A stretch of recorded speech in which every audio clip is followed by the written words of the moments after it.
Okay, তো যদি আমি আজি যদি চাওঁ মাৰ্কেটত আজি হ'ব আমাৰ মানডে। চ'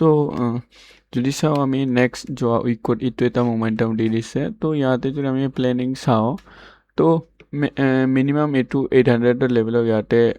টাৰ্গেট কৰিব পাৰে। চ' আমি ইয়াতে 800 এটা লেভেল লগাব লাগিব, য'কে মই অলপ পিছত লগাই দিম, ঠিক আছে। তো 800 লেভেলৰ তলত ইয়াতে বায়াৰ্ছ যদি চাওঁ আমি ইয়াতে হল্ড নকৰিব, কাৰণ এইটো মোমেণ্টাম বহুত ডাঙৰ মোমেণ্টাম হৈছে। 500ৰ পৰা যে আমি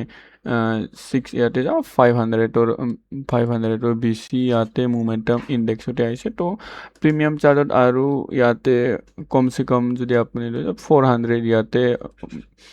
মোমেণ্টাম আহিছে। 400 মানি লওক বা আৰু 8 মানি ল'লেতো বেছি হ'ব। চ' ইয়াৰ কাৰণে ইয়াতে যিবোৰ ইয়াতে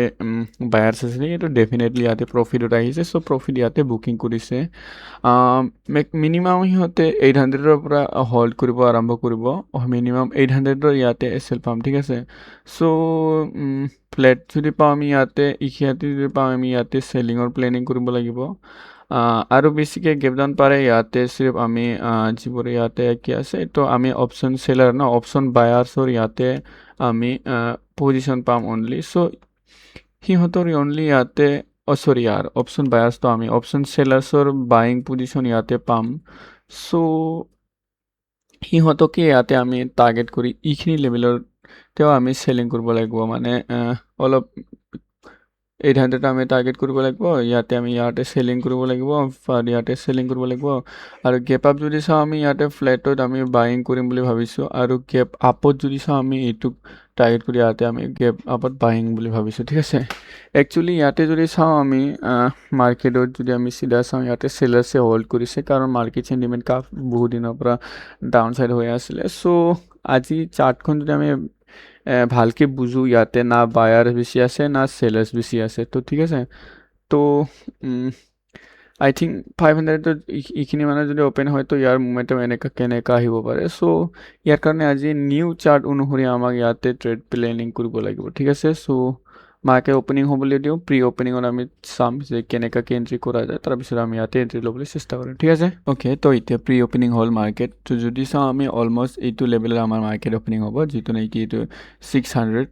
তাতে, ঠিক আছে। মতলব 76600 ইয়াতে, ঠিক আছে। তো ইয়াৰ পৰা যদি ডাইৰেক্ট বাইং আহে তো ইয়াতে ৰিভাৰ্চ হোৱাৰ চান্স আছে, কাৰণ যদি চাওঁ আমি ইয়াতে যদি অনলি বাইঙে আহি থাকে আৰু ইয়াতে যদি নৰখে ক'তো, তো ইয়াতে যদি মানে নৰখে,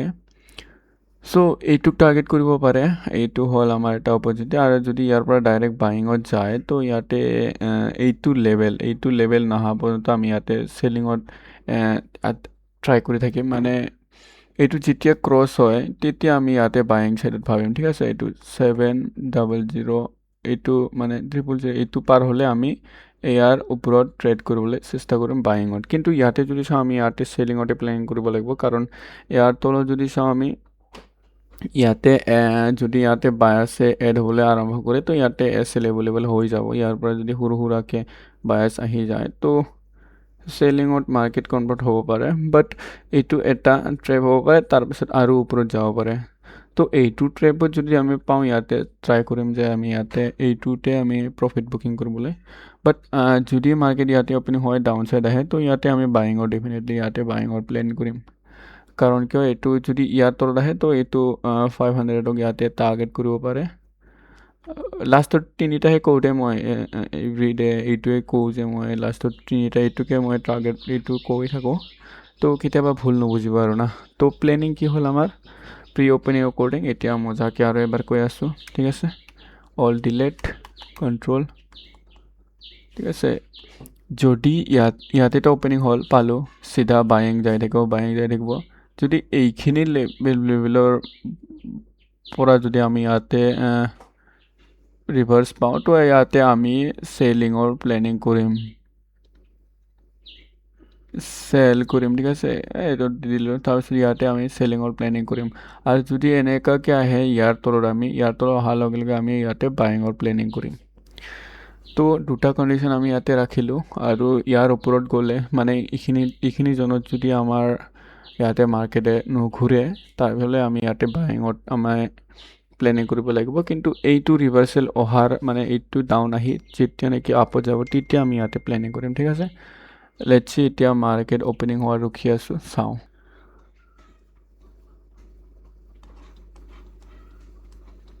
ঠিক আছে যদি ইয়াতে অলপ টাইম আমি ইয়াতে ৰখিম চেল কৰিবলৈ আমি ইয়াতে চেষ্টা কৰিম দুটামান কেণ্ডেল যদি গ্ৰীণ হ'ল হয় তেনেহ'লে আমাৰ কাৰণে বেছি ভাল হ'ল হয় সো আমি ইয়াতে ট্ৰেড প্লেন কৰিম চেলিঙৰ সো আমি প্ৰিমিয়াম ওপেন কৰি লওঁ চাওঁ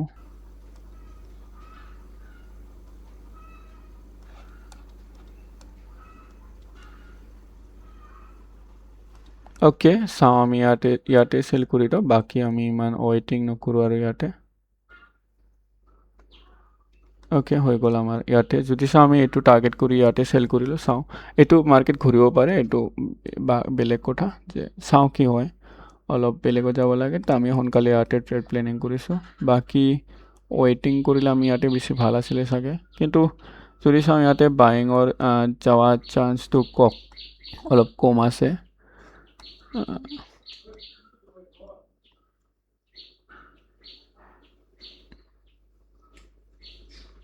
বাইঙত যোৱাৰ চান্স কিয় কম আছে চাওক মাৰ্কেট কালি গেপ আপ মানে কালি ভালকৈ আপ গৈ আছে চ' ইয়াৰ পৰা আৰু আপতে বেছিভাগ মানুহে ইয়াতে ট্ৰেড প্লেনিং কৰিব চ' আৰু এতিয়া আপোনালোকে মজাকৈ এইটো আপত এনালাইচিছ যদি চাওঁ আমি ইয়াতে এনেকুৱাকৈ প্লেনিং কৰিব পাৰে যে এইটো কি হৈছে বাইঙত ইয়াতে দি আছে চান্স ত' এনেকুৱাকৈ ইয়াতে যদি আমি ট্ৰেড কৰোঁ চ' ইয়াতে আমি এনেকুৱাকৈ বনাই আছোঁ এনেকুৱাকৈ বনাব পাৰোঁ ইয়াতে থৈ এইটো 500 লেভেল চ' এইটো অলপ মেগনেটিক টাইপৰ কাম কৰে চ' এনেকুৱাকৈ ইয়াতে প্লেট বনাব পাৰে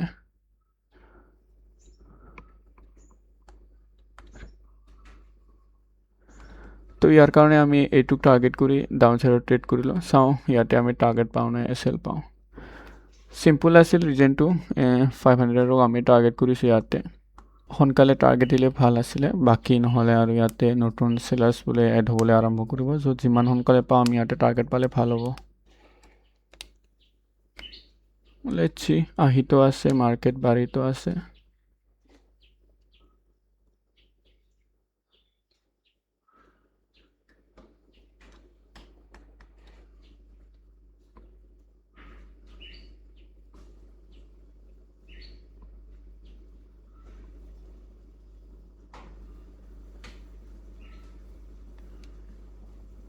ওকে আমাৰ অলমষ্ট এটা কেন্দ্ৰতে আমাৰ টাৰ্গেট হিট হ'ব আৰু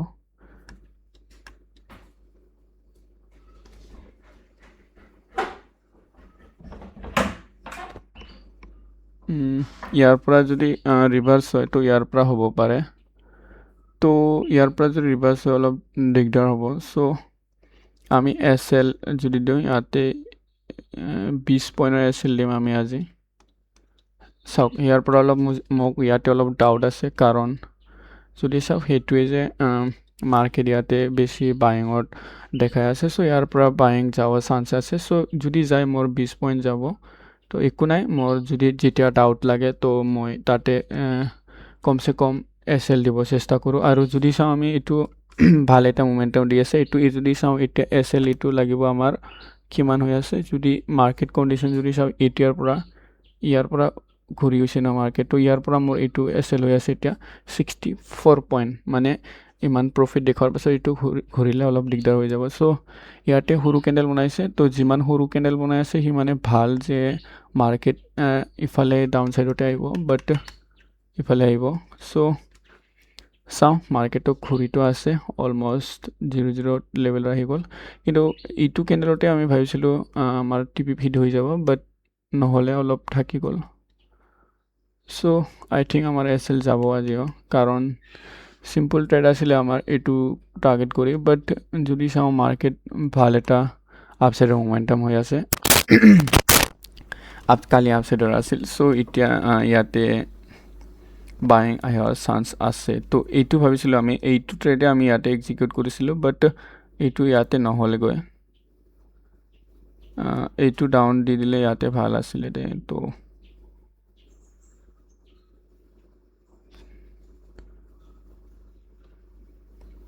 অ'কে এইবাৰ আহিব পাৰে নেক্সট লাষ্ট এইটো অপশ্যন আছে বাকী নহ'লেতো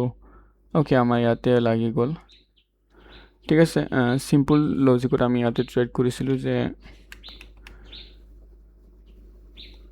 অ'কে আজি তো চিম্পল ট্ৰেড আছিলে আমাৰ নিউটন চাৰ্ট অনুসৰি লেকিন অলপ ঠিকে আছিলে বাট মাৰ্কেটে এইটোৰ পৰা ৰিভাৰ্চ কৰিব বুলি মই ভাবিছিলোঁ তো ইয়াৰ কাৰণে মই ইয়াতে ট্ৰেড কৰিছিলোঁ তো মাৰ্কেট ভালে ৰিভাৰ্চ কৰিলে অলপৰ কাৰণে আমাৰ টাৰ্গেট হিট নহ'ল যে আৰু আগতে ল'লে আই থিংক হ'ল হয় তো লেট হৈ গ'ল আই থিংক কিন্তু মোমেণ্টামটো এইটো সৰু আহিব এইটো আমি গম পাইছিলোঁ কাৰণ মাৰ্কেট অপৰচুনিটি আছে যে আপতে যাব এইটোৰ আমি এনালিচিছ কৰিছিলোঁ এইটো তো ইয়াৰ পৰা গ'ল তো এতিয়া আৰু উপায় নাই ঠিক আছে এইটো আমি 40 পইণ্ট ৰাখিলে আমাৰ 40 পইণ্টৰ ইয়াতে গ'ল হয় চ' ইয়াৰ কাৰণে আমি 20 পইণ্ট ইয়াতে ৰাখি দিছোঁ কাৰণ আমি জানো যে ঘূৰিলে মাৰ্কেট ইয়াৰ পৰা ঘূৰিব পাৰে চ' এনালিচিছ অলপকে তো যাব লাগে মই চ' অপৰচুনিটি আছে এতিয়াও ইয়াৰ পৰা ঘুমা কাৰণ যদি চাওঁ আমি ইয়াতে চব বায়াৰ্ছে এতিয়া এণ্ট্ৰি হ'বলৈ ইয়াতে আৰম্ভ কৰিছে তো ইয়াতে ডেফিনেটলি আমি এছ এল পাম আৰু এইটো কেনেলটো ভাই ताबड़तोड़ घुसा है सो मुझे नहीं पता बाद में क्या होगा ये कहाँ जाएगा लेकिन हमारा जो एनालिसिस था वो यहीं तक था कि ये और एक कैंडल और थोड़ा सा बढ़ता ना थोड़ा सा तो हम यहाँ पे आराम से हमारा टारगेट हिट हो जाता लेकिन यहाँ पे मार्केट ने रुका तो इसलिए हम यहाँ से लिमिट तो ख़त्म नहीं हुआ था लेकिन हमको ये अच्छा नहीं लगा कि मार्केट में कि यहाँ से अगर घूमता है ना तो फिर घूम सकता है पूरा क्योंकि अपॉर्चुनिटी है मार्केट में क्योंकि यहाँ पे अभी इसमें जो है ना ये इसमें एसएल भी क्रिएट हो गया फिर यहाँ से जो है ना यहाँ पे फिर से एसएल भी क्रिएट हो गया अभी मार्केट जो है वो कुछ भी कर सकता है सो ऐसा नहीं कि हम अच्छे से एनालिसिस नहीं कर सकते लेकिन हमारा जो एनालिसिस का औकात था वो करके हमने यहाँ पे एंट्री मारा और एंट्री के ठीक यहाँ पे हमको निकाल गया था लेकिन यहाँ पे हमने निकल गया ठीक है ये अभी घूम सकता है क्योंकि यहाँ पे एसएल हो गया फिर यहाँ पे सबसे ज़्यादा हो गया तो इसको अभी टारगेट बना सकता है ठीक है तो इस कैनल को देख के लगा था कि यहाँ पे कोई डरने वाली बात है नहीं यहाँ पे जो कि घूमेगा बट इसको ज़्यादा ये बड़ा बना दिया तो हम यहाँ पे हमको एग्ज़िट लेना पड़ा कोई बात नहीं है आज हमने सिंपल सा लॉजिक से के साथ किया था अच्छा ही था एनालिसिस भी सब सही था लेकिन एंट्री थोड़ा सा नीचे लेता तो हम यहाँ पे बच जाता शायद यहाँ कहीं पे तो लेट्स सी हम कल ट्राई करेंगे और बेहतर करना ठीक है थैंक यू